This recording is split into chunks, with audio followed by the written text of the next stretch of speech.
Hey guys, it's Hannah. Welcome back to my channel. Today we're going to be talking about my birth story for Everly. So I guess we'll just kind of start with the whole thing. I was due on August 25th. Yeah. And the whole pregnancy I was like, I'm going to do it all natural. I'm not going to get any epidural. I'm not going to do any of it. But then it was nearing my due date and I was like, okay, I want her out. Like, I'm done. And so we decided to get induced. So my birthday is the 27th of August. So we went in on August 25th. We went on the 25th after a nice dinner with my parents to celebrate my birthday. And we got there at like 7:30. And we met, my dad came up for a little bit and then my mom was there with us too. And then,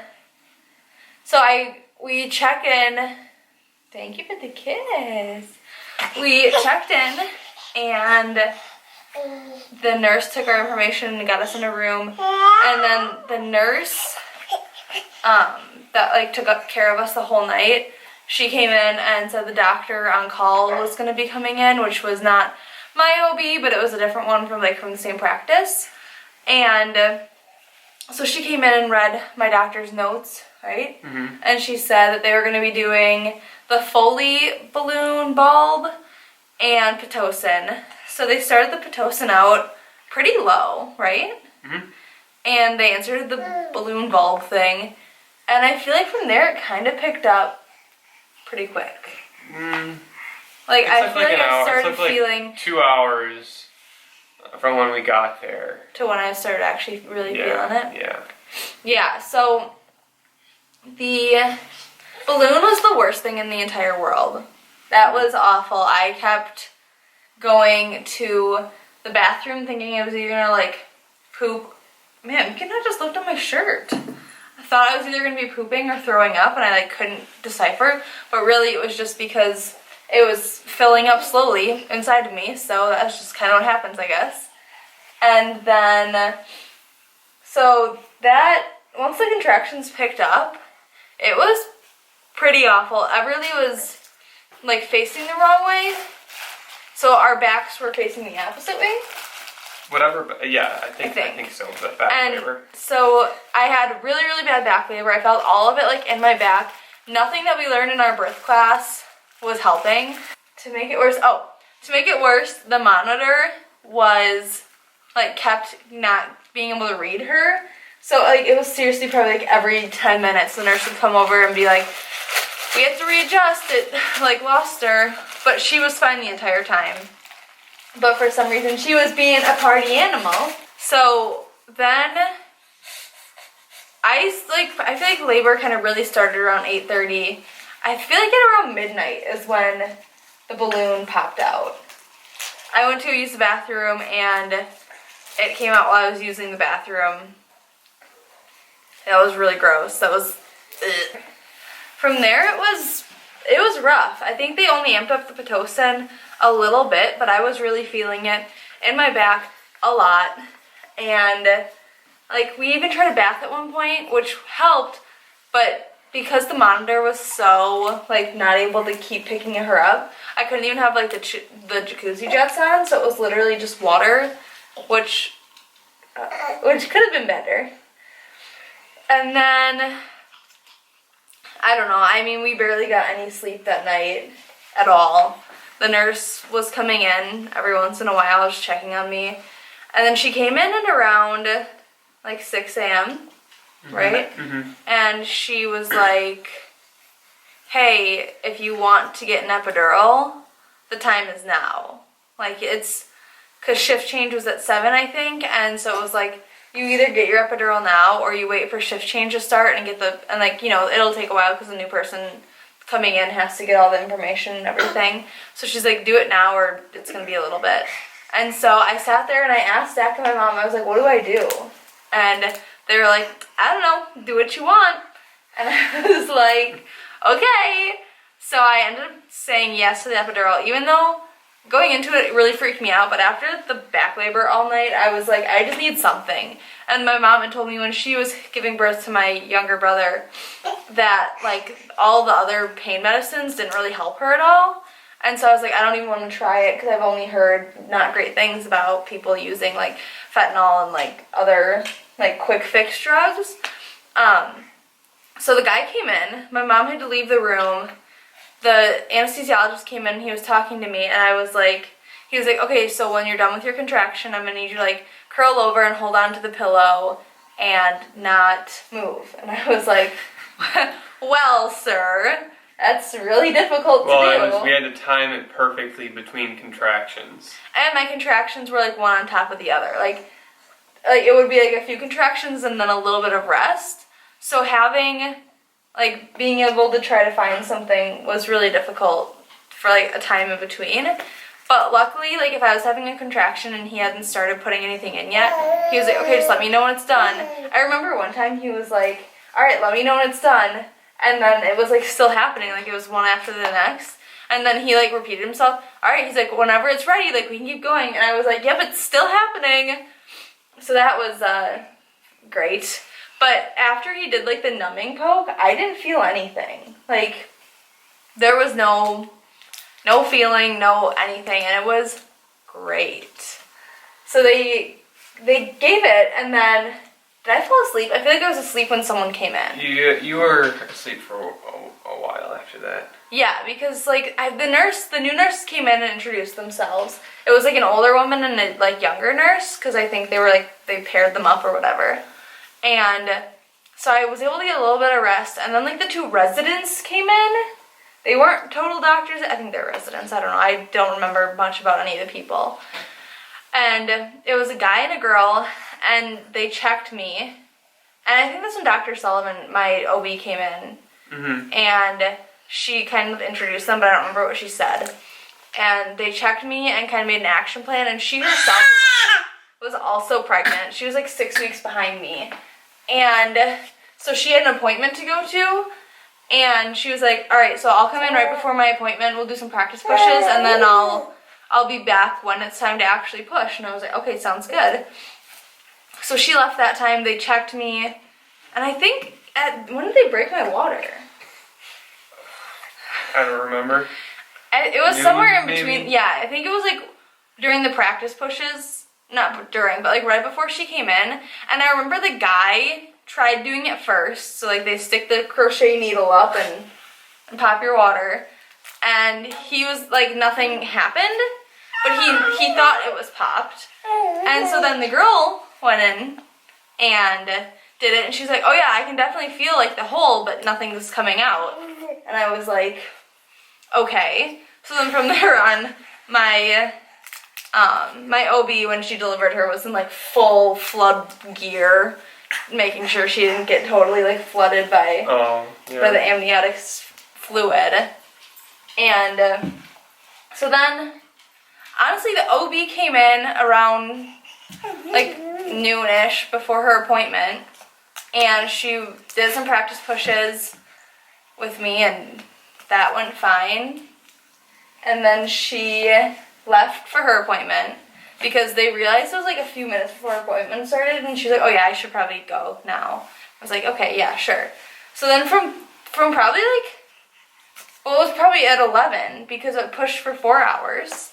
So from like 11 to 4, well, 11 to 3:30, it was probably just 10:30 to 3:30. I feel like at 10:30 we started pushing. 10:30, yes. 10:30 we started pushing. And then, so we did, this is a stupid video. No, it's not. So then we started pushing with my two nurses. What was that one nurse's name, the older lady? Do you remember? Barb? I think so. I feel like I'm getting it mixed up because our neighbor is Barb, so I don't want to be like, oh yeah, everyone's Barb. I'm pretty sure it was Barb and something with a J. Yeah, I don't remember. So Barb was holding one leg, my mom was holding the other, and we're just pushing. And pushing and pushing and pushing and pushing and pushing and pushing and pushing. So from about 10:30 to 3:30, it was pushing. Push for 30 seconds, Hannah would fall asleep for a minute. Push for 30 seconds, Hannah would fall asleep for a minute. Literally that entire time. But the thing was, it flew by. I feel like every time I looked up at the clock, another hour had gone by, and it felt like 5 minutes. Yeah, I honestly, like, although I was told I was pushing for like 4 hours, I felt like it was like an hour. Like I genuinely don't feel like it was that long, but like it obviously was that long because I kept looking at the clock and the time was still passing. And so then at probably like 3, Dr. Sullivan came in. Maybe it was like 2:30. My OB came in and she was like, okay, like we're actually ready to push the baby out. Yeah. Like ready to actually get the baby out, not just like push for fun like we were doing for 3.5 hours. So she came in, it was time to push, and then slowly like they started bringing in like the cart that they use, and 1 million people started joining the room. No, this is what happened. I guess I don't really remember. It was 2:30. Can you come in a little bit so it can see your face better? And it's 2:30, and you know we're starting. Our OB comes back, and we're starting to actually push, and then slowly. You know, they said all the equipment's outside of the room. You know, we're going to kind of start getting everything ready for the actual delivery. And then they wheel in a giant cart with like 3 layers of equipment. And they flick on the really bright lights, the floodlights. And then it's just like, all of a sudden it's 20 random people are just going in and out, in and out. No, people we haven't seen at all. Yeah. And then all of a sudden at 3:15, there are all these 20 people that are nurses and doctors. Like it wasn't anybody like because of her. Like we had a totally normal birth, no problem. Like nothing was wrong with you or Everly. Well, I mean, we did have marginal cord insertion, which is what like we had to go see high risk every month for that. But Everly was growing normal. Like there were no concerns. It was just because it was shift change at I think like 3. Mm-hmm. And so it seemed to be like kind of like a learning hospital. So there was the 2 nurses who were with us all day, but then there were the nurses replacing them, and then there were those residents, and there was the OB, there was a pediatric nurse, there was probably someone's like, grandma in there, who knows? The pediatrician, ROB, the 2 or 3 residents, and then the nurses that we had all day, the new nurses that we were going to have, and then like 2 or 3 people that are specifically like the baby comes out, and these people get the baby dried off and onto the scale, and then you also have a person or 2 to put on the eye cream or whatever that babies get. And so there was literally like 20 people in the room all of a sudden. And I remember them introducing themselves, but I don't remember any of it. Like I remember she was like this black woman, she came up and she was like, "Hi, I'm something." And I can't remember who she was or what her name was, but I just remember her face, and that's it. And so then